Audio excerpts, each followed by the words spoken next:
পদে কৈছে মনুষ্য শৰীৰ চঞ্চল সদায় কেতিক্ষণে কালে ধৰে কোটি কোটি জন্ম উপজি মৰিয়া মনুষ্য নুহি খেন ধৰে।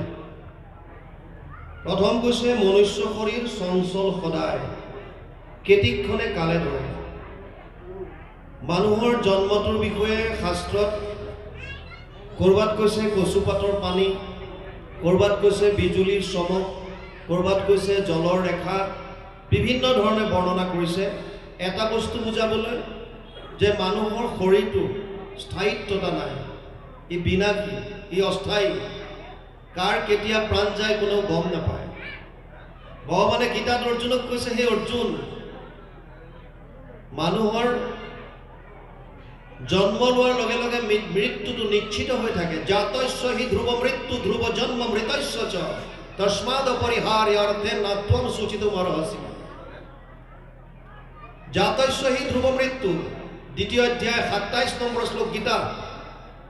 হে অৰ্জুন, জন্ম লোৱাৰ লগে লগে মৃত্যুটো নিশ্চিত হৈ থাকে, আৰু যাৰ মৃত্যু আছে তাৰ পুনৰ জন্ম আছে যদি মুক্তি নাপায়। ইয়াক লৈ আমি শোক কৰাৰ কোনো প্ৰয়োজন নাই। আৰু এই দুটা বস্তু জন্ম আৰু মৃত্যু, এই দুটা নিশ্চিত, ইয়াৰ মাজৰ সময়খিনিক জীৱন বুলি কৈছে। এই জীৱনটো কাৰোবাৰ কাৰণে দীঘলীয়া হয়, কাৰোবাৰ কাৰণে চমু হয়, কাৰোবাৰ এটাতকৈ চুটি। কিছুমান সন্তান গৰ্ভতে প্ৰাণ হেৰুৱায়, কিছুমানে জন্ম হৈয়ে প্ৰাণ হেৰুৱায়, কিছুমানে 100 বছৰ জীয়াই আছে, কোনোবাই 115 বছৰ, 20 বছৰ। কাৰ কিমান দীঘল হয় সেইটো ডাঙৰ কথা নহয়। আমি এই জীৱনটোত কি কৰিলোঁ, মানুহৰ জন্মটো পাই, এই খন্তেকীয়া জন্মটো পাই ইয়াক কি ধৰণে ব্যৱহাৰ কৰিলোঁ, এইটোহে আচল তাত্ত্বিক কথা। আমি সাধাৰণ বজাৰৰ পৰা যেতিয়া একোটা বস্তু আনো, কোনোবাই মোবাইল আনিছে, কোনোবাই লেপটপ আনিছে, কোনোবাই মাইক্ৰৱেভ আনিছে, তাৰ লগত এখন লিফলেট দিয়ে, মেনুৱেল এখন দিয়ে, এখন পঢ়ি চাওঁ কেনেকৈ ব্যৱহাৰ কৰিব লাগে। সাধাৰণ বজাৰৰ একোটা বস্তু আনি আগতে বুজি লওঁ কেনেকৈ ব্যৱহাৰ কৰিম। আৰু তেনে ক্ষেত্ৰত দেৱৰো দুৰ্লভ নৰতনু, ব্ৰহ্মাৰো প্ৰাৰ্থনী নৰতনু অনুপাম। এই শৰীৰটো পায়, যি তিনিটা দুৰ্লভ বস্তুৰ ভিতৰত এটা। দুৰ্লভমে ত্ৰয়মেৱ তৎ দেৱানুগ্ৰহ কাৰকম মনুষ্যত্ব মুমুক্ষত্ব মহাপুৰুষ সংশ্ৰয়া। শংকৰাচাৰ্যই কৈছে তিনিটা দুৰ্লভ বস্তুৰ ভিতৰত এটা হৈছে মনুষ্যত্ব প্ৰাপ্তি। এইটো শৰীৰ পায়, ইয়াক কেনেকৈ ব্যৱহাৰ কৰিম তাৰ কাৰণে আমি মেনুৱেল মেলি চাইছোঁ নে নাই? মেনুৱেল কি সেইটো আমি গম পাওঁ নে নাই? যে শৰীৰটো কেনেকৈ চলাম, ইয়াৰ কাৰণে কি কেনেকৈ জানিম, ক'ত আছে লিখা? আমি সকলোৱে গাওঁ শাস্ত্ৰৰ উত্তম গীতা ভাগৱত। যদি শাস্ত্ৰৰ উত্তম গীতা ভাগৱত হয়, তেতিয়াহ'লে গীতা ভাগৱতকে যদি আমি আমাৰ মেনুৱেল হিচাপে ধৰোঁ, যে আমি জীৱনটো কেনেকৈ নিৰ্বাহ কৰিম, কেনেকৈ উদযাপন কৰিম, এই কথাখিনি জানিবৰ কাৰণে যদি গীতা আৰু ভাগৱতৰ যদি আশ্ৰয় লওঁ, তেতিয়াহ'লে আমি সুন্দৰভাৱে প্ৰতিটো কথা গম পাম। প্ৰহ্লাদে দৈত্য শিশুসকলক কৈ আছে সেই কথাটো। কি কৈছে? যে তুমি ভাবি নাথাকিবা যে চিৰদিন মই জীয়াই থাকিম। এনেকুৱা নহয় যে মই চিৰদিন জীয়াই থাকিম। নৱম স্কন্ধত চাব, বহু ৰজা মহাৰজা আহিল, তেওঁলোকো আজি নাই, তেওঁলোকৰ নাতি পুতিও দেখিবলৈ নাই। খন্তেকীয়া, কেতিক্ষণে কালে ধৰে। কবিৰ দাসে কৈছে, কাল সিংহানে হে খাৰা তো কিয় চোৱে নিশ্চিন্ত। তই নিশ্চিন্ত হৈ কেনেকৈ কৈছ? তোৰ মূৰৰ শিতানত দেখোন মৃত্যুৰূপী কাল থিয় হৈ আছে। প্ৰতিটো মুহূৰ্তত কাৰ কেতিয়া মৃত্যু আহে কোনেও নাজানে। আপুনি ৰাতি শুই আছে, কোনো গেৰেণ্টি দিব নোৱাৰে যে আপোনাৰ ৰাতিপুৱা চকু খোল খাব। এনেকুৱা বহু আছে, ৰাতি শুই থাকে, ৰাতি কেতিয়া ওলাই গ'ল আত্মা গম নাপায়, ৰাতিপুৱালৈ শৰীৰ টান হৈ গ'ল, গমেই নাপায়, খতম। প্ৰতিটো মুহূৰ্তত ঈশ্বৰৰ নাম ল'বলৈ কৈছে সেইকাৰণে। কাৰ কেতিয়া কোন সময়ত প্ৰাণবায়ু ওলাই যায় কোনেও গম নাপায়। সেইকাৰণে প্ৰতিটো মুহূৰ্তত ঈশ্বৰৰ নাম লোৱাৰ কথা কৈছে। আৰু বিশেষকৈ খোৱাৰ সময়তো আপোনালোকক হাত জোৰ কৰি কৈছোঁ, ঈশ্বৰৰ নাম লৈ ৰাতিটো অৰ্পণ কৰি শুবলৈ শিকক, অভ্যাস কৰক যদি কৰা নাই। হে প্ৰভু দয়াময়, এই ৰাতিটো তোমাৰ চৰণত অৰ্পণ কৰিলোঁ, এই বুলি ঈশ্বৰৰ নাম লৈ আপোনালোকে শয়ন কৰক। ভগৱানে নকৰক, যদি আত্মা ওলাই যায় আপোনাৰ অন্তকালটো ঈশ্বৰৰ নামত থাকিল। আৰু ভগৱানে গীতাত কৈছে অন্তকালেশ মামেবম স্মৰণ মুক্ত কলেবৰম ইয় প্ৰয়াতিশ মদভাৱম ইয়াতি নাস্তেত্ৰ সংশয়। ৮ম অধ্যায় ৫ নম্বৰ শ্লোক গীতা। হে অৰ্জুন, শেষ মুহূৰ্তত যদি কোনোবাই মোৰ নাম স্মৰণ কৰিলে ই মোক পাব, ইয়াত কোনো সন্দেহ নাই। আমি যিহেতু শেষ মুহূৰ্তটো নাজানো, গতিকে প্ৰতিটো মুহূৰ্ততে ঈশ্বৰৰ নাম স্মৰণত আনিবলৈ অভ্যাস কৰিব লাগে। অভ্যাস যিমান অভ্যাস কৰিম সিমান আহিব। প্ৰহ্লাদে কৈছে মনুষ্য শৰীৰ চঞ্চল সদায় কেতিক্ষণে কালে ধৰে, কোটি কোটি জন্ম উপজি মৰিয়া মনুষ্য নুহি খেন ধৰে। আমি শৰীৰবিলাক কেনেকৈ পাওঁ বুজি লওক। গীতাত অৰ্জুনক কৈছে নাহি কচ্চিৎ ক্ষণমপি জাতু তিষ্ঠত্য অকৰ্মকৃত কাৰ্যদেহি অৱসকৰ্ম সৰ্ব প্ৰকৃতি জেৰ গুণে। ৩য় অধ্যায় ৫ নম্বৰ শ্লোক গীতা। হে অৰ্জুন, কোনো মানুহ এক মুহূৰ্ত কাম নকৰাকে থাকিব নোৱাৰে। আপুনি শুই আছে সেইটো এটা কাম, বহি আছে সেইটো কাম, ক'ৰবালৈ গৈছে কিবা খাইছে, যিয়ে নকৰক কিয় প্ৰতিটো মুহূৰ্তত আমাৰ দ্বাৰা কাম হৈ আছে। আৰু যিবিলাক আমি ইচ্ছাকৃতভাৱে কৰ্ম কৰি আছো, প্ৰতিটো কৰ্মৰ বিপৰীতে ৩ ধৰণৰ ফল আমাৰ জীৱৰ এগেইনষ্টত লিখা হয়। অনিষ্টম ইষ্টম মিশ্ৰম ত্ৰিবিধা কৰ্মনা ফলম ভৱতি অত্যাগিনম প্ৰত্যনাতু সৈন্যচিনা কোচিত। ৮ম অধ্যায় ১২ নম্বৰ শ্লোক গীতা। হে অৰ্জুন, প্ৰত্যেক কৰ্মৰ ৩ ধৰণৰ ফল থাকে। এটা হৈছে ভাল, এটা হৈছে বেয়া, আৰু এটা হৈছে মিশ্ৰিত। আপোনাৰ মোৰ প্ৰত্যেকটো জীৱৰ বিপৰীতে এখন এখন একাউণ্ট মেইনটেইন হৈ আছে, য'ত আমি কোটি কোটি জন্ম যিমানবাৰ আহিলোঁ এই মৰ্তলৈ, যিমান কৰ্ম কৰিলোঁ তাৰ ফলবিলাক চব তাত লিপিবদ্ধ হৈ আছে। সেইটোক কৈছে সঞ্চিত কৰ্ম। এই শৰীৰ ত্যাগ কৰাৰ পাছত পিছৰ শৰীৰ ধাৰণ কৰাৰ পূৰ্বে এই সঞ্চিত কৰ্মৰ পৰা আমি এটা অংশ আনিব লাগে ভোগ কৰিবৰ কাৰণে। সেইটোক প্ৰাৰব্ধ বুলি কয়।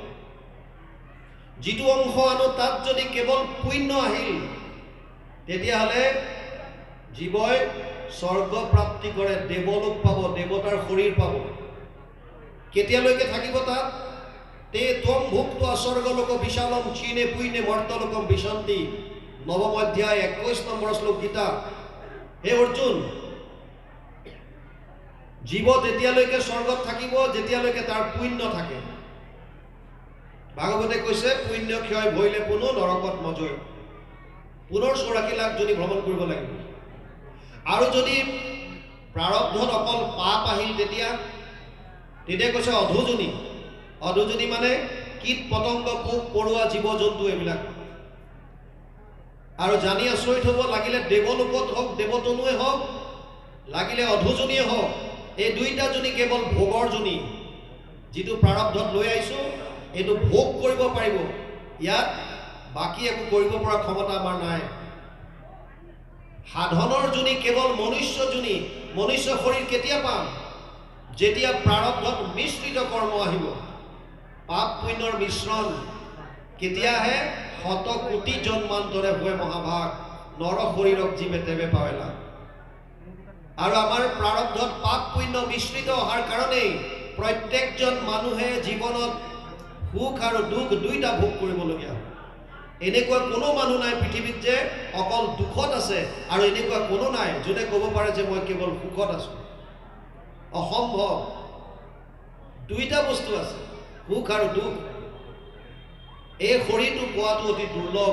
ইয়াৰ কোনো গেৰেণ্টি নাই যে আমি আকৌ এইটো শৰীৰ ত্যাগ কৰাৰ পিছত আকৌ যে মনুষ্য শৰীৰ পাম, তাৰো কোনো গেৰেণ্টি নাই। সেইকাৰণে প্ৰহ্লাদে কৈছে কোটি কোটি জন্ম উপজি মৰিয়া মনুষ্য নুহি খেন ধৰে। আকৌ মানুহ হোৱাৰ আশাটো বাদ দিয়ক। যি কৰিব এইটো জন্মতে কৰিবলৈ চাওক। এমত দুৰ্লভ জন্ম পায়া যিটো ভকতিক আচৰো, কাম্য কৰ্ম যত মিছা হেন জানি তাক বাঞ্ছা নকৰক। প্ৰহ্লাদে দৈত্য শিশুসকলক দিয়া উপদেশ মানে আমাক দিছে। আমি বিলাকক কৈ আছে যে তোমালোকে এটা বস্তু অলৰেডি পালা, কি পালা? দুৰ্লভ মানুহৰ জন্ম, শৰীৰটো। আপোনালোকে জানে মই SSBত আছিলোঁ, এছিষ্টেণ্ট গভৰ্ণমেণ্ট হিচাপে। ভকতৰ লগত থাকিম বুলিয়ে ভলণ্টিয়াৰ ৰিটায়াৰমেণ্ট ল'লোঁ 22। চাকৰি যদিও আছিল গুচি আহিলোঁ। ৰাণীক্ষেত্ৰত অলপ দিন আছিলোঁ, পষ্টিং 2 বছৰ, উত্তৰাখণ্ড। তাত এটা বৰ সুন্দৰ কাহিনী আছে, শুনিছিলোঁ। এতিয়াও হিমালয়ৰ ওপৰত বহু ঋষি মুনিয়ে, যিসকলে নিৰ্গুণ নিৰাকাৰ ব্ৰহ্মক উপাসনা কৰে, তেওঁলোকে ধ্যান কৰি আছে এনেকুৱা বহুত। বাৰিষাৰ 4 মাহ কটাবৰ কাৰণে তেওঁলোক তললৈ নামি আহে। এনেকৈ এবাৰ কেইজনমান ঋষি নামি আহি এজন ভেড়াৰখীয়াৰ ঘৰত আশ্ৰয় ল'লে।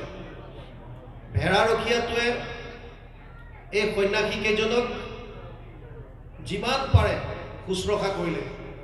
আৰ্থিকভাৱে তেওঁ বৰ ভাল নাছিল, তথাপিও সাধ্য অনুসৰি সন্ন্যাসী কেইজনৰ শুশ্ৰূষাত ক'তো কমি এৰা নাই, যিমান পাৰে শুশ্ৰূষা কৰিছে।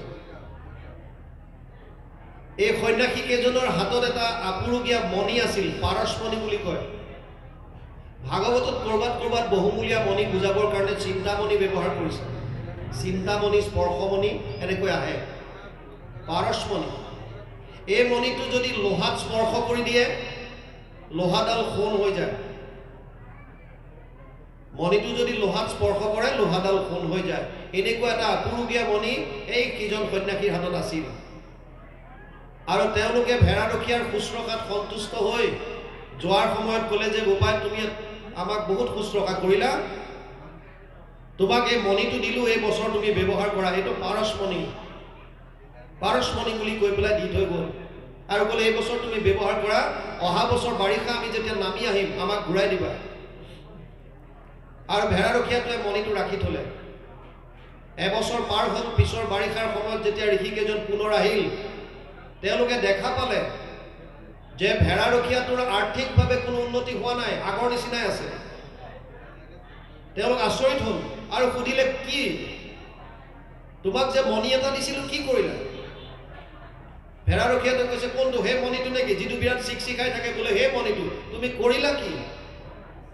কৈছে, মোৰ আটাইতকৈ মৰমৰ যিটো ভেড়া পোৱালি আছে তাৰ ডিঙিত বান্ধি থৈছোঁ।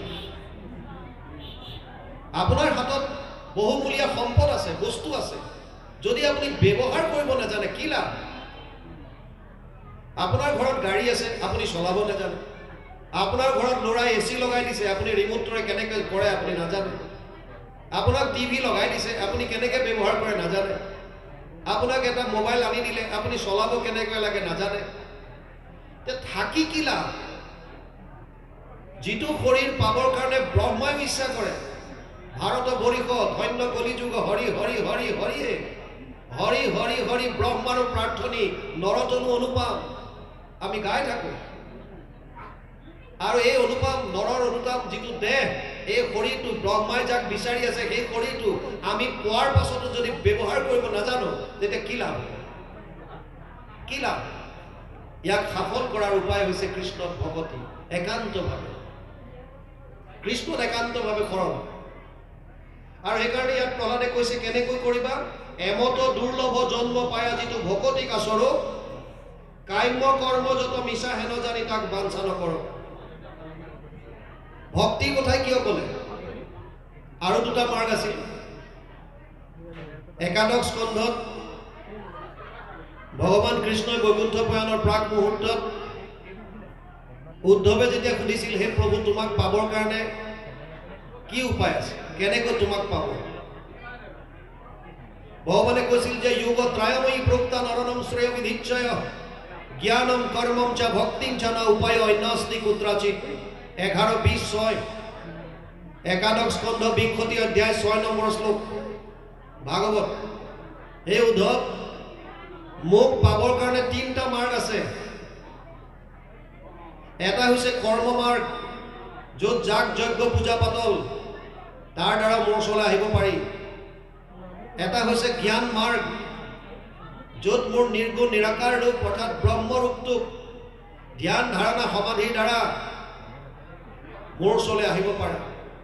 আৰু তৃতীয় মাৰ্গটো হৈছে ভক্তি, য'ত সমস্ত ভূতত মই আছো বুলি ভাৱ লৈ মোৰ টোটেল সাৰেণ্ডাৰ সম্পূৰ্ণৰূপে সমৰ্পণ কৰি কৃষ্ণত একান্তভাৱে শৰণ হৈ মোৰ লীলাসমূহ ভকতৰ লগত শ্ৰৱণ কীৰ্তন কৰি মোৰ ওচৰলৈ আহিব পাৰে, মানে পৰম আনন্দ লাভ কৰিব পাৰে।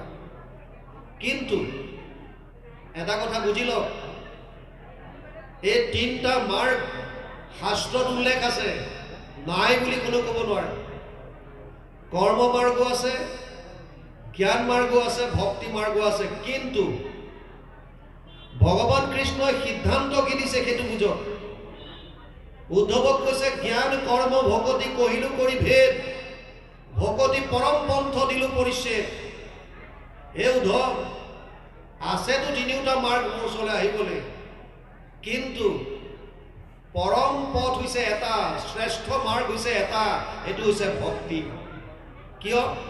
বাকী দুটা কিয় বেয়া? আৰু ইফালে অৰ্জুনক গীতাত কৈছে সমো অহম সৰ্বভূতেষু নামে দেশ অস্তি না প্ৰিয়, নৱম অধ্যায় 29 নম্বৰ শ্লোক গীতা। হে অৰ্জুন, মই সকলোৰে কাৰণে সমান, মোৰ কাৰণে কাৰো প্ৰতি দ্বেষ ভাৱ নাই, কোনো মোৰ কাৰণে বিশেষ প্ৰিয় নহয়, মই উদাসীন সকলৰ কাৰণে। আৰে যদি তুমি উদাসীন, তেতিয়াহ'লে কিহৰ কাৰণে তুমি কৰ্ম মাৰ্গ আৰু জ্ঞান মাৰ্গক চাইড কৰি ভক্তিক শ্ৰেষ্ঠ বুলি ক'লা? কিয়? যদি তুমি উদাসীনে, তোমাৰ যদি কাৰো প্ৰতি প্ৰীতি ভাৱ নাই, কোনো যদি তোমাৰ প্ৰতি দ্বেষ ভাৱ নাই, তেতিয়াহ'লেতো তুমি যাগ যজ্ঞ পূজা পাতল আৰু নিৰ্গুণ নিৰাকাৰ ব্ৰহ্মক উপাসনা কৰা দুটা মাৰ্গ চাইড কৰি ভকতি পৰম পন্থ বুলি কিয় ক'লা? কিবা দ্বেষ ভাৱত ক'লা নে কি? তাৰ আগতে বুজি লওক জীৱৰ লগত ভগৱানৰ সম্বন্ধ কি। আমাৰ লগত ভগৱানৰ সম্বন্ধ কি? অৰ্জুনক কৈছে পিতা সমস্য জগতো মাতা ধাতা পিতামহ বেদ্যম পবিত্ৰ ওংকাৰ ঋক সাম যজুৰে বচ, নৱম অধ্যায় 17 নম্বৰ শ্লোক গীতা। হে অৰ্জুন,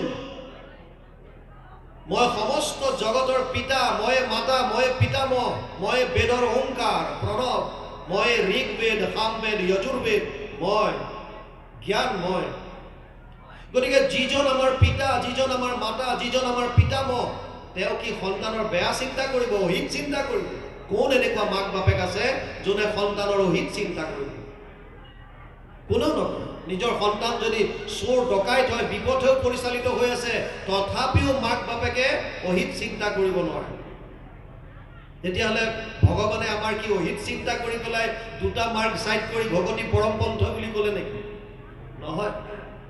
এই দুটা মাৰ্গ কলিযুগৰ মানুহৰ কাৰণে কিহৰ কাৰণে চাইড কৰিলে কথাটো বুঝক।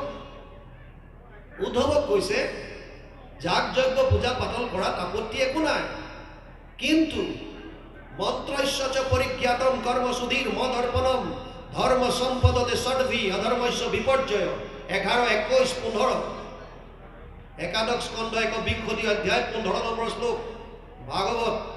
হে উদ্ধৱ, কৰ্ম মাৰ্গত যাগ যজ্ঞ পূজা পাতলত 6টা বস্তুৰ শুদ্ধতা থাকিব লাগিব। স্থান কাল পাত্ৰ দ্ৰব্য মন্ত্ৰ ক্ৰিয়া, এই 6টা বস্তুৰ শুদ্ধতা থাকিলেহে ধৰ্ম হ'ব, নহ'লে বিপৰ্যয় ঘটিব। যাজকৰ মৃত্যু পৰ্যন্ত হ'ব পাৰে, সেৱকীৰ। স্থান যজ্ঞ য'তে ত'তে নহয়। জনক আদি ৰজাই যজ্ঞৰ স্থান তৈয়াৰ কৰিবৰ কাৰণে 12 বছৰ নিজে হাল বাইছিল, শাস্ত্ৰত আছে। এনেকৈ হাল বাওঁতে হালৰ শিয়লিত সীতাক পাইছিল। আৰু এতিয়া য'তে ত'তে যাগ যজ্ঞ কৰিলে হ'ব নেকি? কাল সূৰ্য উদয়ৰ পৰা সূৰ্য অস্তৰ ভিতৰত এই সময়ত দিনৰ ভাগত তাকো বিভিন্ন সময় উলিয়াই সেইমতে যেনেকৈ চাই চিতি দিয়ে সেইটো মতে যজ্ঞ কৰিব লাগিব। তাত ব্যৱহাৰ কৰা দ্ৰব্য পাত্ৰ যত যিমান আছে শুদ্ধ হ'ব লাগিব। আৰু আটাইতকৈ ডাঙৰ কথা হৈছে মন্ত্ৰ উচ্চাৰণ। আগৰ যিসকল বিপ্ৰ আছিল তেওঁলোকে সৰুৰে পৰা গুৰু তুলত গৈ বেদ মন্ত্ৰ অভ্যাস কৰিছিল, কণ্ঠস্থ কৰিছিল, হৃদয়ংগম কৰিছিল। তথাপিতো মন্ত্ৰ পাহৰে আৰু মন্ত্ৰ ভুল হয়। নাভাগৰ চৰিত্ৰ আছে ভাগৱতত, আপোনালোকে চাব। নভগৰ এজন পিতেক আছিল নাভাগ। নাভাগ যেতিয়া তলত থাকে গুৰু শিষ্য, গুৰু তলত গৈ যেতিয়া শিক্ষা আহৰণ কৰি থাকে ককায়েক কেইটাই বাপেকৰ বস্তু সম্পত্তি ভাগ কৰি লৈ লয় নাভাগ ঘৰলৈ আহে দেউতাকক কয় দেউতা মোৰ সম্পত্তি ক'ত বাপেকে কয় যে তোৰ সম্পত্তি মই একো নাজানো ককায়েকহঁতক সোধকে সিহঁতে নিজে নিজে ভাগ কৰি লৈ গ'ল চব আৰু নাভাগে গৈ ককায়েকহঁতক সোধে গৈ দাদা মোৰ কাৰণে কিবা থৈছানে নাই পৈতৃক সম্পত্তি ককায়েকহঁতে কয় যে আমিতো নাজানো তোৰ সম্পত্তি তই দেউতাক ক'ত আমি তোৰ একো অনা নাই নাভাগ আহি বাপেকক সোধে দেউতা দাদাহঁতে কৈছে মোৰ কাৰণে সম্পত্তি বোলে তোমাৰ হাততে থৈ গৈছে বাপেকে ক'লে অ' পাই তোৰ ককায়েকহঁতে ফাঁকি দিছে তোৰ কাৰণে একো থৈ যোৱা নাই কিন্তু তই চিন্তা নকৰিবি আমাৰ ঘৰৰ পৰা কিছু নিলগত ঋষিসকলে যাগ যজ্ঞ কৰি আছে তৃতীয় দিনৰ দিনা তেওঁলোকৰ মন্ত্ৰ ভুল হয় গতিকে তই যা তালৈ তই যিহেতুকে বেদ মন্ত্ৰত পাৰ্গত তেওঁলোকৰ মন্ত্ৰটো সোঁৱৰাই দিবি আৰু তেতিয়া যজ্ঞৰ অৱশিষ্টখিনি তোক দিব তই অজস্ৰ ধন সোণৰ বস্তুবিলাক পাই যাবি আৰু নাভাগ যায় ঋষিসকলৰ যেতিয়া মন্ত্ৰ পাহৰি যায় যেতিয়া সেইসকল ঋষি যি বেদত পাৰ্গত তেওঁলোকৰো মন্ত্ৰ ভুল হয় আৰু তেতিয়া নাভাগে সোঁৱৰাই দিয়ে সোঁৱৰাই দিয়াৰ পাছত তেওঁলোকে যজ্ঞ সম্পূৰ্ণ কৰে আৰু অৱশিষ্টখিনি নাভাগক দিয়ে এয়া লৈ যোৱা হয় এইটো পিছৰ কথা নাভাগে যেতিয়া দ্ৰব্যবিলাক গোটাই আছিল তেতিয়া উত্তৰ দিশৰ পৰা এজন পুৰুষ আহে আৰু বাধা দিয়ে এই খবৰদাৰ এয়া বস্তু তোৰ নহয় নাভাগে কয় কিয় নহয় মই ঋষিসকলক দেউতাৰ আদেশ মৰ্মে আহি মন্ত্ৰ সোঁৱৰাই দিছিলোঁ এয়া বস্তু মোক দি গৈছে বোলে নাই নাই এয়া মোৰ বস্তু যজ্ঞৰ অৱশিষ্টৰ অধিকাৰ মই তোৰ ইয়াত অধিকাৰ নাই দুইজনৰ মাজত যেতিয়া কথোপকথন হ'ল সেই পুৰুষজনে কৈছে ঠিক আছে যা মই তোৰ দেউতাৰক সাক্ষী মানিলোঁ তই ঘৰলৈ যা তোৰ দেউতাৰক সুধিয়া যদি তোৰ পিতৃ নভগে যদি কয় যে অৱশিষ্ট তোৰ অধিকাৰ আছে তেতিয়া তই সম্পূৰ্ণ লৈ যাবি নাভাগ বাপেকৰ ওচৰলৈ পুনৰ আহে দেউতা তুমি কোৱাৰ ধৰণে গৈ মই মন্ত্ৰ সোঁৱৰাই দিলোঁ ঋষিসকলে মোক সমস্ত দ্ৰব্য দি গ'ল কিন্তু উত্তৰ দিশৰ পৰা কোনোবা এজন পুৰুষ আহি মোক বাধা দিছে দ্ৰব্যখিনি সংগ্ৰহ কৰা আৰু শেষত মোক ক'লে বোলে তই যা তোৰ পিতৃয়ে যিটো কয় সেইটোৱে মই মানি ল'ম এতিয়া তুমি কোৱা মোৰ কিয় অধিকাৰ নাই সেয়া নভগে ক'লে তই বুজি নাপাবি সেইজন হৈছে পৰম বৈষ্ণৱ শিৱ নিম্নগানম যথা গংগা দেৱানাম অচ্যুত যথা বৈষ্ণৱানাম যথা শম্ভু পুৰাণম ইদম তথা 12, 13, 14 দ্বাদশ স্কন্ধ ত্ৰয়োদশ অধ্যায় 14 নম্বৰ শ্লোকত লিখা আছে 16 নম্বৰ শ্লোকত লিখা আছে যেনেকৈ গংগা নদীৰ ভিতৰত নিম্নগানম যথা গংগা দেৱৰ ভিতৰত যেনেকৈ ভগৱান কৃষ্ণ বৈষ্ণৱৰ ভিতৰত তেনেকৈ শ্ৰেষ্ঠত্ব দি থৈছে মহেশক যে দক্ষ যজ্ঞত ব্ৰহ্মা আদি গৈ পেলাই পিছত এই যজ্ঞৰ অৱশিষ্ট ভাগ শিৱক দিছিল সেইকাৰণে নভগে পিতেকক তই চিনি নাপালি এজন পৰম বৈষ্ণৱ তই যা ভৰিত ধৰ ভগতৰ সেৱা কৰ আৰু কবি যে দেউতাই কৈছে এয়া সম্পত্তিত তোমাৰ অধিকাৰ মোৰ অধিকাৰ নাই নাভাগ যায় আৰু গৈ পেলাই কয় হে প্ৰভু মোৰ ভুল হৈ গ'ল মই তোমাক চিনি পোৱা নাছিলোঁ মোৰ অপৰাধ ক্ষমা কৰিবা মোৰ পিতৃয়ে কৈছে ইয়াত মোৰ কোনো অধিকাৰ নাই এয়া তুমি লৈ যোৱা আৰু শিৱই ক'লে নহয় নহয় মই তোমাক চালোঁ তুমি সত্যত আছা এয়া তুমি লৈ যোৱা পুনৰ আশীৰ্বাদ দিলে আৰু জ্ঞান সম্পূৰ্ণ হওক সেয়া ঋষি যি বেদত পাৰ্গত তেওঁলোকৰ মন্ত্ৰ উচ্চাৰণত ভুল হৈছিল আৰু এতিয়া আমি কেৱল এটা অনুষ্ঠান কৰিবৰ কাৰণে কেৱল মুখস্থ কৰি লৈ পেলাই মন্ত্ৰ উচ্চাৰণ কৰিলে কি উচ্চাৰণত শুদ্ধতা আহিল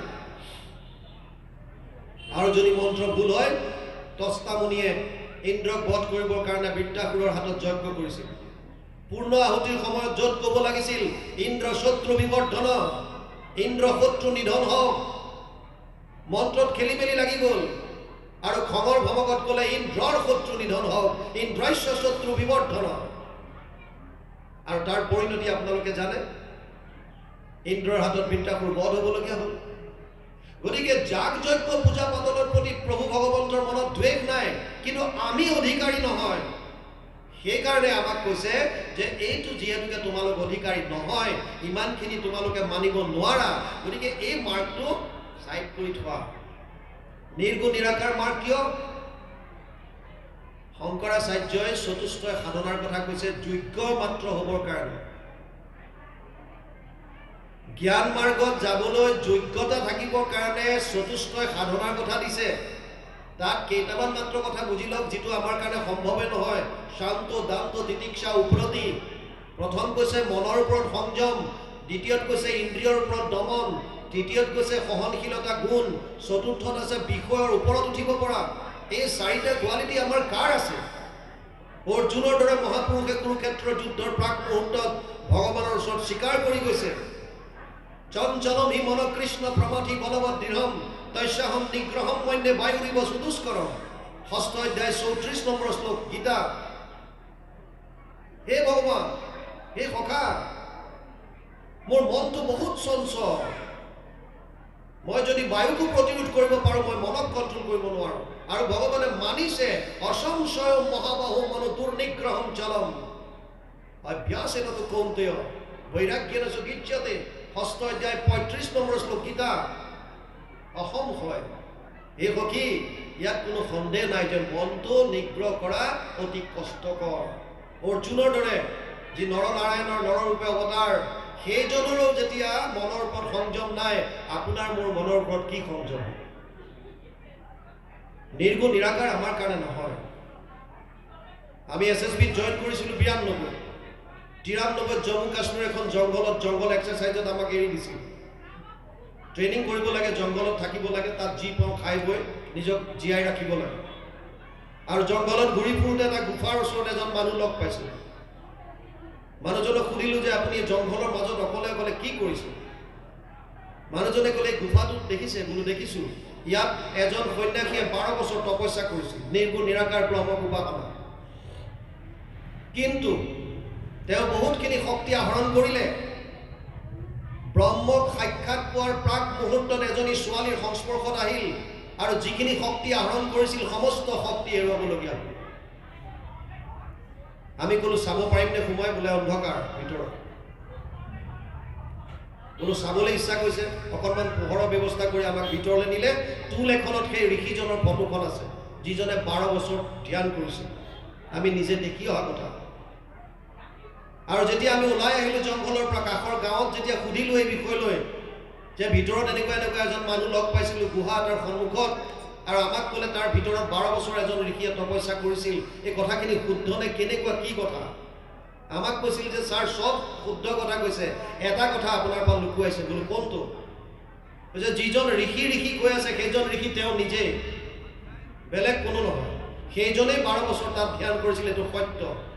আৰু তপস্যা ভংগ হৈ এতিয়া এজন সাধাৰণ মানুহৰ দৰে। প্ৰথম স্কন্ধ ভাগৱতত আপোনালোকে পাইছে কৰ্মকাণ্ডৰ জ্বলন্ত উদাহৰণ। 28 সহস্ৰ ঋষি স্বীকাৰ কৰিছে, কৰিলোঁ যজ্ঞ 80 সহস্ৰ বছৰ, হোম ধূমে ধূম্ৰ বৰ্ণ ভৈলা কলেবৰ, যিটো কৰ্ম কৰোৱাত নাহিকে বিশ্বাস, আপোনাৰ আয়ুস কৰিলোঁ ব্যৰ্থে না। আমি কি ক'ম? ভাগৱতে কৈছে। কৰ্মকাণ্ড কিমান কঠিন বুজাই দিলে। আৰু জ্ঞান মাৰ্গৰ জ্বলন্ত উদাহৰণ ব্যাস, যি ব্ৰহ্মক সমাধিত সাক্ষাৎ পাইছিল। সেইজন ব্যাসদেৱ উগুল থুগুল চিত্ত নাহি সুখ শান্তি, নজানন্ত কৃষক মনত গুণি গান্ধি, অধুমুখে বহি আছে হুয়া নিশবদ, সেই বেলা তৈত্যাসী মিলিলা নাৰদ। বদৰিকাশ্ৰমত বহি আছে যিজনে জ্ঞান মাৰ্গৰ চূড়ান্ত ব্ৰহ্মক সাক্ষাৎ সমাধিত দেখা পাইছিল। সেইজন ব্যাসদেৱ, তেওঁ পৰমানন্দ লাভ কৰিব পৰা নাছিল। আৰু আমি গীতাত ভগৱান কৃষ্ণই অৰ্জুনক কৈছে, হে অৰ্জুন, জ্ঞান মাৰ্গ তোৰ কাৰণে নহয়। ক্লেশো অধিকতৰস্তেষাম অব্যক্ত অসক্ত চেতসা অব্যক্ত হি গতিৰ দুঃখম দেহবদ্ভিৰবাপ্যতে।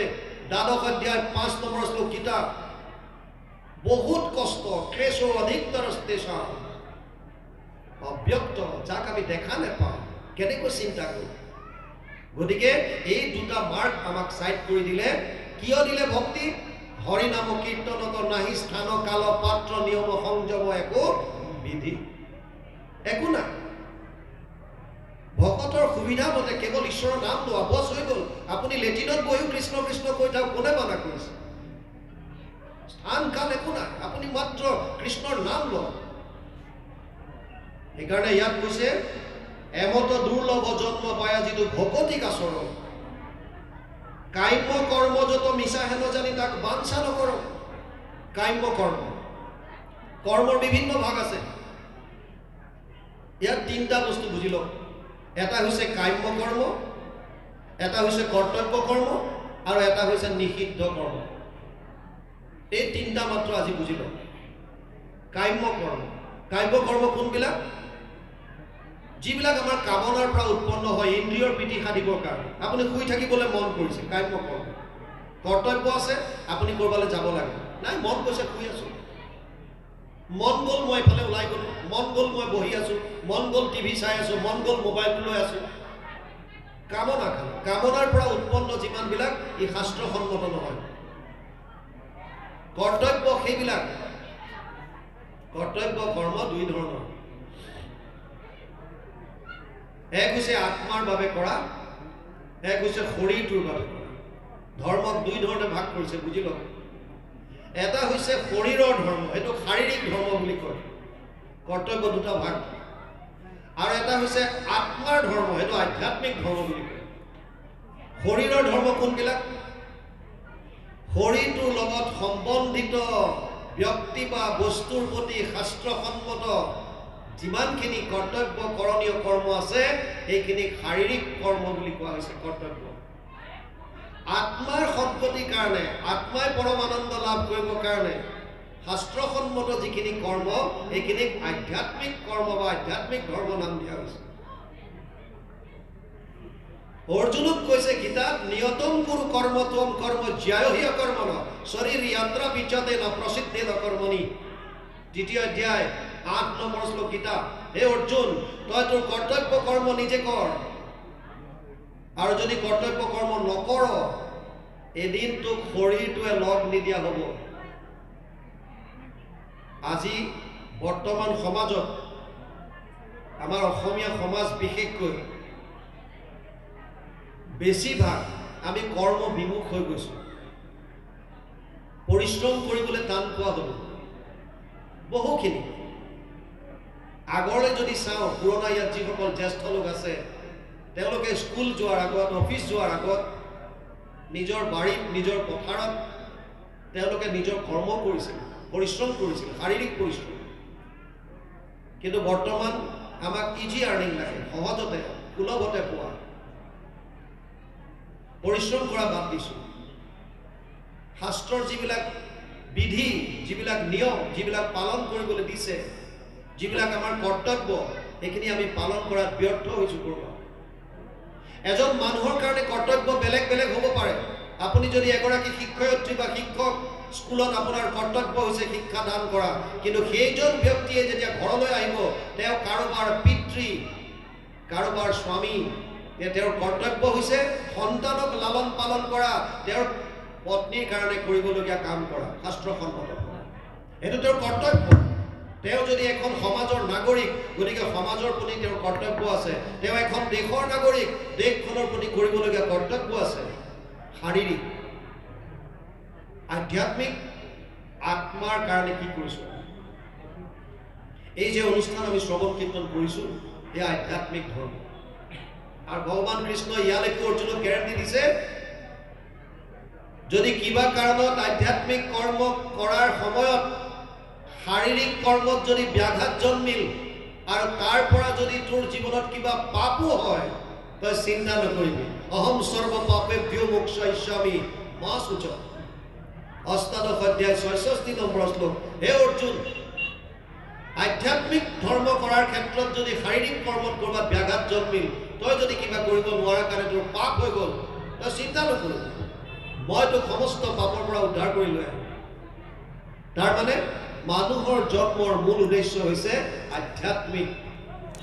আধ্যাত্মিকতাত গুৰুত্ব দিছে আৰু ইয়াত সেইকাৰণে কৈছে কাম্য কৰ্মবিলাক বাদ দে যে আমি কাম্য কৰ্ম কিয় কৰোঁ কাম্য কৰ্তব্য নিষিদ্ধ শাস্ত্ৰই যিবিলাক মানা কৰিছে নিষিদ্ধ চাওক শাস্ত্ৰত দুটা বস্তু আছে এটা হৈছে বিধি এটা হৈছে নিষেধ একদম সাধাৰণভাৱে বুজিব আপুনি ডাক্তৰৰ তাত গৈছে আপোনাৰ শাৰীৰিকভাৱে অসুস্থ গাটো ভাল লগা নাই ডাক্তৰে চালে চেক কৰিলে আপোনাৰ টেষ্ট পৰীক্ষা কৰোঁতে ওলাল যে আপোনাৰ চুগাৰ বাঢ়িছে ডায়েবেটিছে পাল লগে লগে তেওঁ ঔষধ পাতি লিখিলে আৰু লগত ইফালে আপোনাক কিছুমান উপদেশ দিলে সেইখিনি বিধি এইকেইটা কৰিব ৰাতিপুৱা খোজ কাঢ়িব আবেলি নহ'লে খোজ কাঢ়িব এইটো বিধি তলত লিখিলে যে মিঠাইটো নাখাব এইটো নিষেধ যিটো কৰিবলৈ কৈছে এইটো বিধি যিটো কৰিবলৈ হাক দিছে এইটো নিষেধ শাস্ত্ৰত দুটাই কথা আছে বিধি নিষেধ কৰিবলৈ কৈছে কৰা এইটো কৰ্তব্য মানা কৰিছে নিষেধ আৰু আমি কাম্য কৰ্মত বেছি গুৰুত্ব দিওঁ কিয় চাওক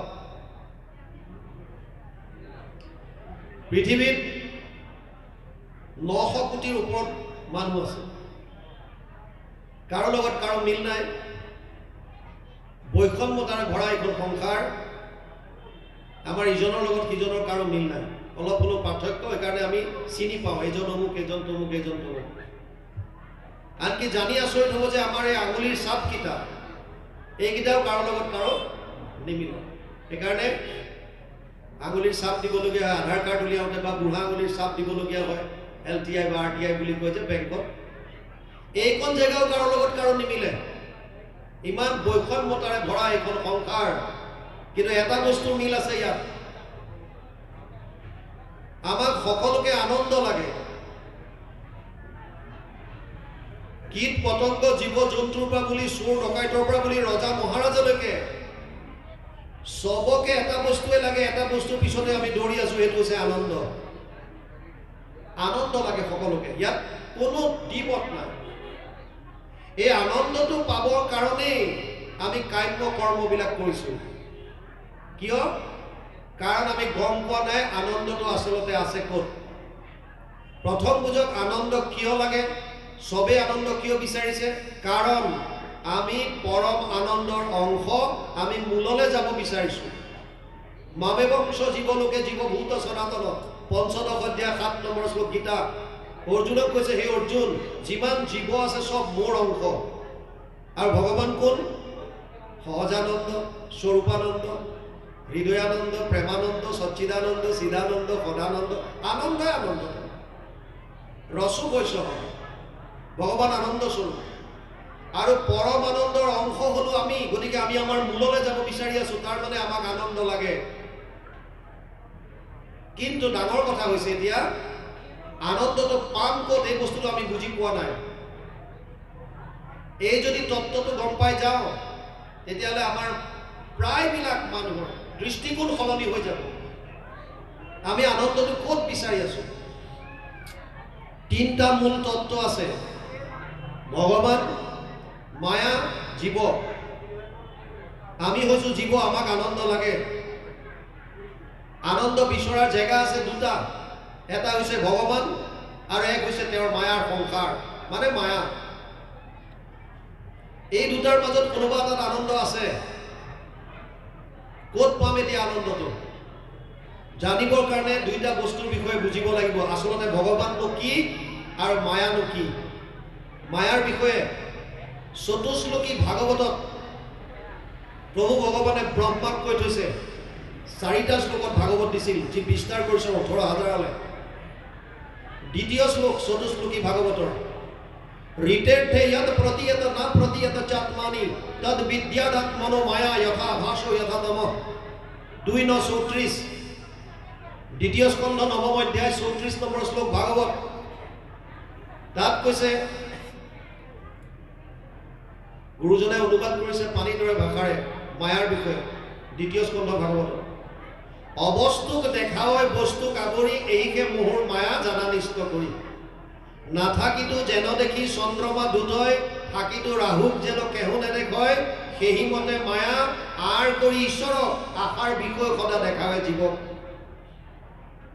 অবস্তুক বস্তু কৰি দেখুৱায় আমাৰ জয়সালমেৰত পোষ্টিং আছিল 95 পৰা 2001 লৈকে গৰম দিনত তাত গোটেই মৰুভূমি 52 ডিগ্ৰী সেলসিয়াছলৈকে আমি নিজে ৰেকৰ্ড কৰিছিলোঁ নোট কৰিছিলোঁ মৰুভূমিৰ বালিত যেতিয়া অতিকৈ ৰ'দ পৰিলে দূৰলৈ যেতিয়া আমি চাওঁ এনেকুৱা লাগে কিছু দূৰত যেন পানী আছে হ্ৰদ আছে এইটো আপোনালোকে ইয়াতো পাব যেতিয়া খুব ৰ'দত আলকতৰা দিয়া পকালিবিলাকত যদি চাই দূৰলৈ পানীৰ আভাস আপোনালোকে পাব যদিও পানী পানী যেন লাগে আচলতে সেয়া পানী নহয় আপুনি যিমান আগবাঢ়ি গৈ থাকিব পানীও সিমানেই গৈ থাকিব অবস্তুক বস্তু কৰি দেখুৱায় গতিকে মায়াত যদি আপুনি সুখ বিচাৰি ফুৰিছে ই ক'ৰ পৰা দিব নোৱাৰে দিব তেতিয়াহ'লে ক'ত থাকিব সুখ মায়াত যদি নাই ভগৱানত থাকিব প্ৰমাণ তৈত্তৰীয় উপনিষদ বেদত বোলে ৰসমৈষ ভগৱান আনন্দ স্বৰূপ বুলি কৈছে কৃষ্ণ শব্দৰ অৰ্থ দিছে আনন্দ কৃষি ভূবাচক শব্দ ননচ নিবৃত্তিবাচক দ্বয়োৰেকাত পৰম ব্ৰহ্ম কৃষ্ণ ইতি অভিধীয়তে ক্ৰীক হেন শব্দ এইটো পৃথিৱীবাচক ভৈলা ন আনন্দত প্ৰৱৰ্তয় দুইৰো এক পদ মিলি পৰম ব্ৰহ্ম ৰূপ কৃষ্ণ নাম আনন্দক মাত্ৰ কয় যে আপোনাক মোক যদি আনন্দ লাগে তেতিয়াহ'লে ধন টকা পইচা এইবিলাকত বিচাৰিলে পাম নে ভগৱানৰ ওচৰত চাপিব লাগিব সেইকাৰণে 700 শ্লোকৰ গীতাৰ শেষত ভগৱান কৃষ্ণই অৰ্জুনক কৈছে গীতাত 700 শ্লোক আছে এটা শ্লোক ধৃতৰাষ্ট্ৰক কৈছে 40টা শ্লোক সঞ্জয়ে ধৃতৰাষ্ট্ৰক যুদ্ধৰ বৰ্ণনা দি আছে অৰ্জুন কৃষ্ণ অৰ্জুন সংবাদ কৈছে অৰ্জুনে 85টা শ্লোকত মনৰ সংশয় ভগৱানৰ ওচৰত প্ৰকাশ কৰিছে আৰু ভগৱান কৃষ্ণই 574টা শ্লোকত গীতাৰ উপদেশ দিছে অৰ্জুনৰ সংশয় নিৰাকৰণ কৰি গৈ আছে শেষত নিজৰ সিদ্ধান্ত ভগৱান কৃষ্ণই দিছে সৰ্বগুহ্যতমম ভূয় শ্ৰেণুমে পৰমম বচ ইষ্টসীমে দৃঢ়মিতি তত বক্সামিতে হিতম অষ্টাদশ অধ্যায় 64 নম্বৰ শ্লোক গীতা হে অৰ্জুন তোক মই এতিয়া গোপনীয়ৰ পৰা গোপনীয় কথাটো কওঁ শুন কি ক'লে সৰ্বধৰ্মান পৰিত্যাজ্য মাম একম শৰণম ব্ৰজ অহম ত্ব সৰ্ব পাপেভ্যো মোক্ষয়িষ্যামি মা শুচ অষ্টাদশ অধ্যায় 66 নম্বৰ শ্লোক গুৰুজনাই অনুবাদ কৰিছে ভাগৱতত সৰ্বধৰ্ম এৰি এক শৰণ সাক্ষাৎ দৃঢ় বিশ্বাসে সখী লৈকো আমাক নকৰিবা ভয় হেৰা কৰ অংগীকাৰ সমস্ত পাপত মই কৰিব নিষ্ঠাৰ সব বাদ দি মোৰ ওচৰত তোমাক যিটো আনন্দ লাগে সেইটো কেৱল মই দিম আৰু তাৰ কাৰণে আমাক এখন ৰথ দিছে ভগৱান কিমান কৃপালু জীৱক কৈছে তোমালোকক এখন এখন ৰথ দিছো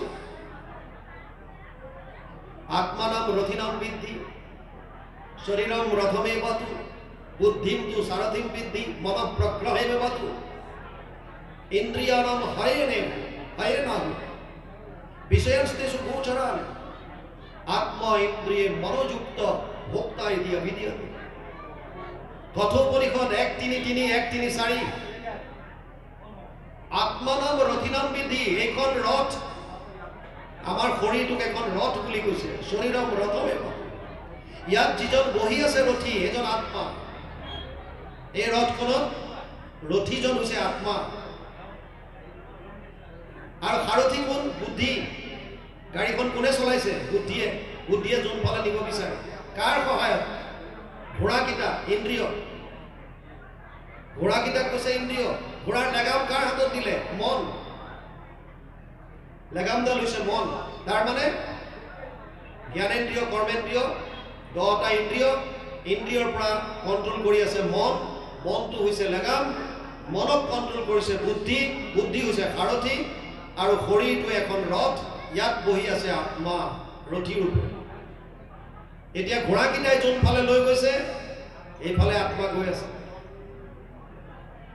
আৰু অৰ্জুনে কি কৰিলে এই ৰথখনৰ সাৰথী কাক বহুৱালে ভগৱান কৃষ্ণ যদি আমিও আমাৰ বুদ্ধিত যদি কৃষ্ণক বহুৱাই ল'ব পাৰোঁ তেতিয়াহ'লে আপোনাৰ ৰথখনো কৃষ্ণৰ ফালে নিব আমাক এখন ৰথ দি ক'লে যে মোৰ ওচৰলৈ আহা আমি উল্টা ফালে ঘূৰাই দিব কোনফালে মায়াৰ ফাললৈ য'ত ধন টকা পইচা পুত্ৰ পৰিবাৰ আৰু সেইটো কাৰণে আমি কাম্য কৰ্মবিলাক কৰি মৰিছোঁ সেইকাৰণে প্ৰহ্লাদে কৈছে কাম্য কৰ্ম যত মিছা হেন জানি তাক বাঞ্ছা নকৰক কাৰণ ই তোমাক আনন্দ দিব নোৱাৰে এইবিলাক সব খন্তেকীয়া আপুনি অলপ সময় হয়তো আনন্দ পাব পাৰে কিন্তু তাৰ স্থায়িত্বতা নাই আপুনি যদি ভাবিছে মই পত্নীৰ পৰা সুখ পাইছোঁ কিমান দিনৰ কাৰণে আপুনি ভাবিছে মই মোৰ পুত্ৰৰ পৰা সুখ পাইছোঁ কিমান দিনৰ কাৰণে চিৰস্থায়ী নে এইবিলাক নহয় চিৰস্থায়ী নহয় যিবিলাক বস্তুৰ নিজৰে স্থায়িত্বতা নাই আপুনি বাকীবিলাক বাদ দিয়ক। ব্ৰহ্ম ভুৱনা লোক পুনৰাৱৰ্তিত অৰ্জুন মামুপেত্যতু কৌন্তেয় পুনৰ্জন্মন বিদ্যতে। অষ্টম অধ্যায় 16 নম্বৰ শ্লোক গীতা। অৰ্জুনক কৈছে, হে অৰ্জুন, ব্ৰহ্মলোক পৰ্যন্ত জীৱ যদি গৈছে তাৰো পুনৰাৱৰ্তন আছে। মায়াৰ অধীন সিও ব্ৰহ্মা আদি কৰি জীৱ যত ৰাম ৰাম ৰাম ৰাম ৰাম মায়া সজ্জা মাজে আশ্ৰয় ঘুমতি যায়। ব্ৰহ্মাকো এৰি দিয়া নাই, বাকীবিলাক কোন? গতিকে এই দেৱ দেৱতা বাকীবিলাকে আমাক আনন্দ দিব নোৱাৰে। ভোগৰ বস্তু আপোনাক দিব পাৰিব। আপুনি ভোগৰ বস্তু যদি লাগে, কামস্তে হিত জ্ঞান প্ৰপদ্যন্তে অন্য দেৱতা তম তম নিয়ম অৱস্থায় প্ৰকৃত্য নিয়ত স্বয়া। সপ্তম অধ্যায় 20 নম্বৰ শ্লোক।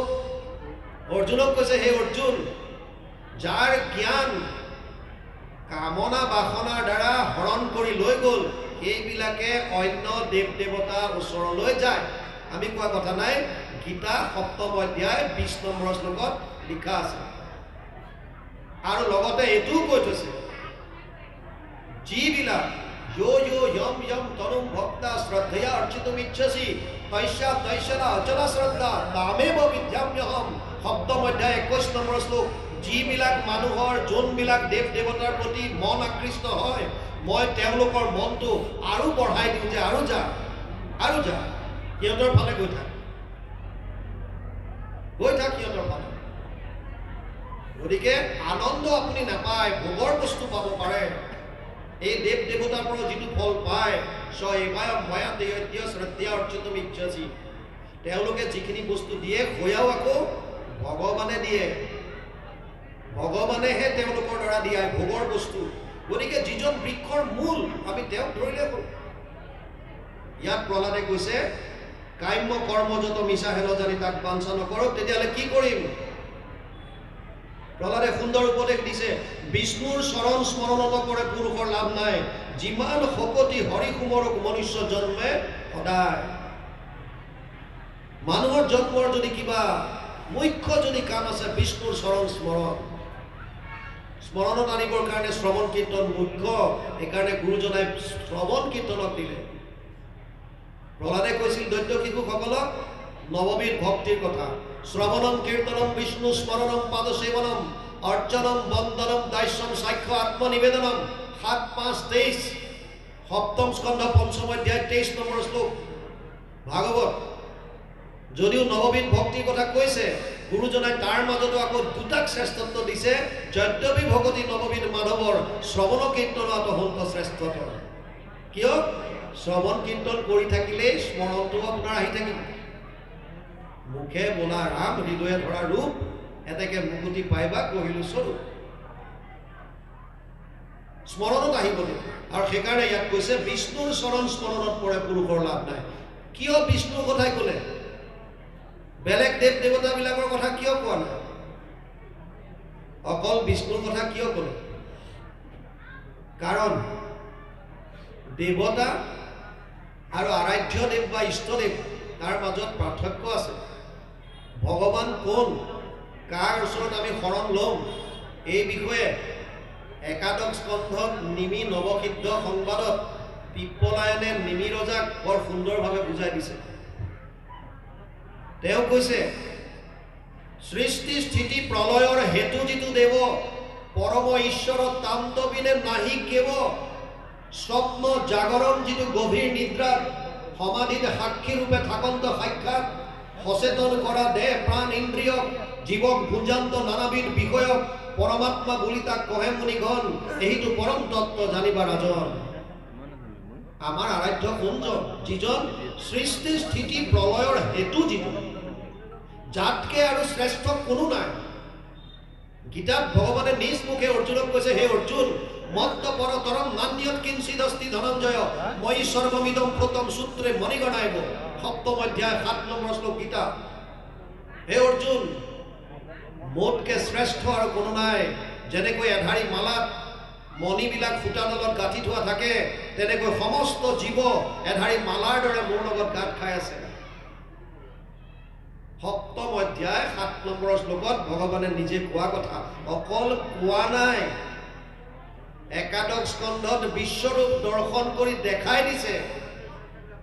আৰু অৰ্জুনক কৈছে না তুম সত্যমেব না তুম সত্য মোক তই এনেকে দেখিব নোৱাৰা দৃষ্টুম সচৈচ্যব সচক্ষুকা দিব্যম দদামিতে চক্ষু পশ্যমে যুগমেশ্বৰম তোক মই দিব্য দৃষ্টি দিছো তই মোক চা একাদশ অধ্যায় 8 নম্বৰ শ্লোকত দিব্য দৃষ্টি প্ৰদান কৰিলে দিব্যম দদামিতে চক্ষু পশ্যমে যুগমেশ্বৰম মোক তই চা তোক মই দিব্য দৃষ্টি প্ৰদান কৰিছো বিশ্বৰূপ দৰ্শন কৰাই দিলে সমস্ত জগত তেওঁৰ শৰীৰত বিৰাজমান হৈ আছে সেইজন ঈশ্বৰত শৰণ হোৱাৰ কথা কৈছে যিজন সমস্ত ভূতত ব্যাপ্তমান হৈ আছে আৰু সৃষ্টি স্থিতি প্ৰলয়ৰ যিজন হেতু যিজনে আমাৰ মনৰ চাৰিটা অৱস্থাত আছে কোনটা মনৰ চাৰিটা অৱস্থা কি এটা হৈছে জাগ্ৰত বৰ্তমান যিটো এতিয়া আমি জাগ্ৰত অৱস্থাত আছো শৰীৰ সক্ৰিয় হৈ আছে মন সক্ৰিয় এটোক জাগ্ৰত অৱস্থা বুলি কয় আমি জাগি আছো ৰাতি যেতিয়া শুই যাওঁ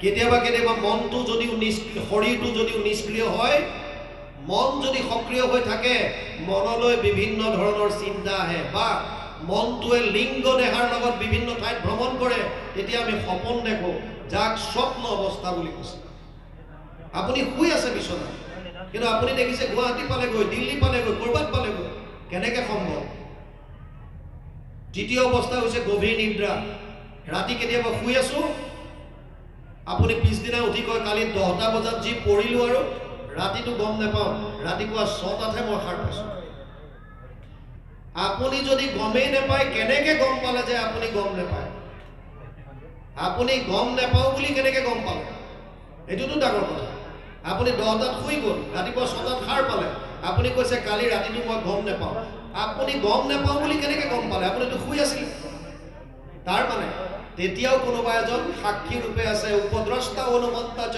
ভৰ্তা ভোক্তা মহেশ্বৰ পৰমাত্মাইতি চাপ্যুক্ত দেহে অশ্বিন পুৰুষবৰ ত্ৰয়োদশ অধ্যায় 22 নম্বৰ শ্লোক গীতা হে অৰ্জুন অন্তৰ্যামী ৰূপে মই পৰমাত্মা ৰূপে সমস্ত জীৱৰ শৰীৰত বিৰাজমান হৈ আছো আৰু মনৰ চতুৰ্থ অৱস্থা হৈছে সমাধি শৰীৰ সক্ৰিয় মনৰ চিন্তাবিলাক শূন্য কৰি এই মন আত্মা পৰমাত্মাৰ লগত একত্ৰ কৰি দিব পৰা যিটো অৱস্থা এটো কৈছে সমাধি অৱস্থা এই চাৰিওটা অৱস্থাত যিজন সাক্ষী ৰূপে থাকে সেইজন আমাৰ আৰাধ্য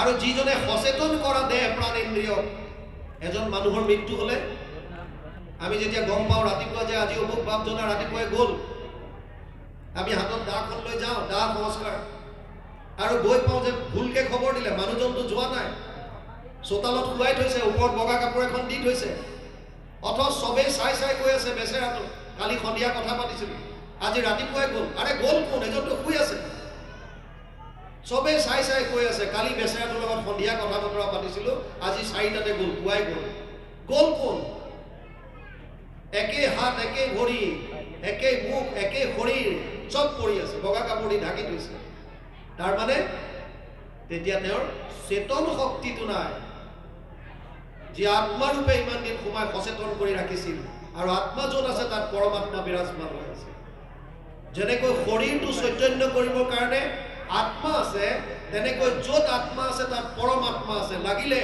বিস্তাৰ গৰ্তত থকা কিটোৱে নহওক কিয় তাতো ভগৱান বিৰাজমান হৈ আছে সেইজন ঈশ্বৰক আমাৰ আৰাধ্য সেইজনক সেৱা কৰিবলৈ কৈছে অহম সৰ্বেষু ভূতেষু ভূতাত্মানম অৱস্থিত সদা তাম অৱজ্ঞায় মাম মৰ্ত কুৰুতে অৰ্চ বিৰম্বৰম 3:29-21 কপিলে মাতৃ দেৱহূতিক কৈছে মা অহম সৰ্বেষু ভূতেষু ভূতাত্মানম অৱস্থিত সদা মই সমস্ত প্ৰাণীৰ শৰীৰত হৃদয়ত বিৰাজমান হৈ আছো আৰু মোক অৱজ্ঞা কৰি তম অৱজ্ঞায় মাম মৰ্ত কুৰুতে অৰ্চ প্ৰতিমাত যদি মোক পূজা কৰিছে এইটো বৰ বিৰম্বৰ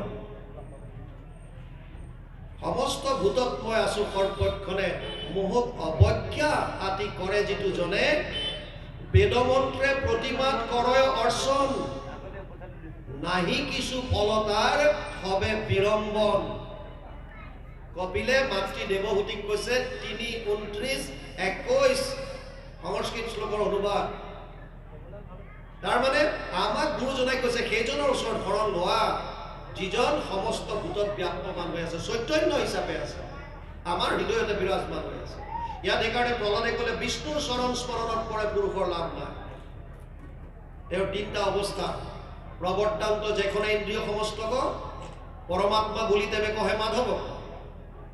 মা লক্ষ্মীক বুঝায়, ধব মানে স্বামী, লক্ষ্মীর স্বামী যিজন সেইজন যেতিয়া আমাৰ শৰীৰত থাকে, ইন্দ্ৰিয়বিলাক প্ৰৱৰ্তাই থাকে, সচেতন কৰি থাকে, তেওঁক পৰমাত্মা বুলি কয়। এইটো ৰূপ কোনটো? সগুণ নিৰাকাৰ। সমাধিত বেকত হোৱন্তে গুছে ভ্ৰম, তেখনে বলয় জানা মাধৱক ব্ৰহ্ম। নিৰ্গুণ নিৰাকাৰ। যেখনে কৰে এইটো সৃষ্টি স্থিতি অন্ত, তেখনে বলয় মাধৱক ভগৱন্ত। ব্ৰহ্ম পৰমাত্মা ভগৱান এক তত্ত্ব, তিনি ৰূপো একে নাম লক্ষণ ভেদত। তিনটা মাত্ৰ অৱস্থা। বদন্তি তত্ত্ববিদম তত্ত্বম য়দ জ্ঞানমদ্বয়ম, ব্ৰহ্মেতি পৰমাত্মেতি ভগৱানিতি শব্দয়ে 1, 2, 11। প্ৰথম স্কন্ধ 2য় অধ্যায় 11 নম্বৰ শ্লোক ভাগৱত। তাত কৈছে ভগৱানৰ মোৰ তিনটা ৰূপ, এটা হৈছে নিৰ্গুণ নিৰাকাৰ, এটা হৈছে সগুণ নিৰাকাৰ যাক পৰমাত্মা বুলি কয়, নিৰ্গুণ নিৰাকাৰ ব্ৰহ্ম বুলি কয়, সগুণ সাগাৰ ৰূপ ভগৱন্ত বা ভগৱান বুলি কয়। ইয়াত কৈছে বিষ্ণুৰ চৰণ স্মৰণত পৰে পুৰুষৰ লাভ নাই, যিমান শকতি হৰি সুমৰক মনুষ্য জন্মে সদায়। কিয় স্মৰণ কৰিম? কাৰণ সমস্তৰে প্ৰিয় সুহৃদ আত্মা, জগতৰে পিতা মাতা, হেন জানি আন বিষয় এৰিয়া সদায় হৰিক চিন্তা। কিহৰ কাৰণে চিন্তা কৰিম? তেওঁ সমস্তৰে প্ৰিয় সুহৃদ আত্মা, সমস্তৰে প্ৰিয়। পিতা সমস্য জগত মাতা ধাতা পিতামহ, বেদ্যম পবিত্ৰ ওংকাৰ ঋক্সাম যজুৰে বচন। 9ম অধ্যায় 17 নম্বৰ শ্লোক। মই সমস্তৰে পিতা মাতা, সমস্তৰে সুহৃদ। গতিকে সেইজনক চিন্তা কৰাৰ কথা ক'লে, হেন জানি আন বিষয় এৰিয়া সদায় হৰিক চিন্তা। সাংসাৰিক বিষয়বিলাক বাদ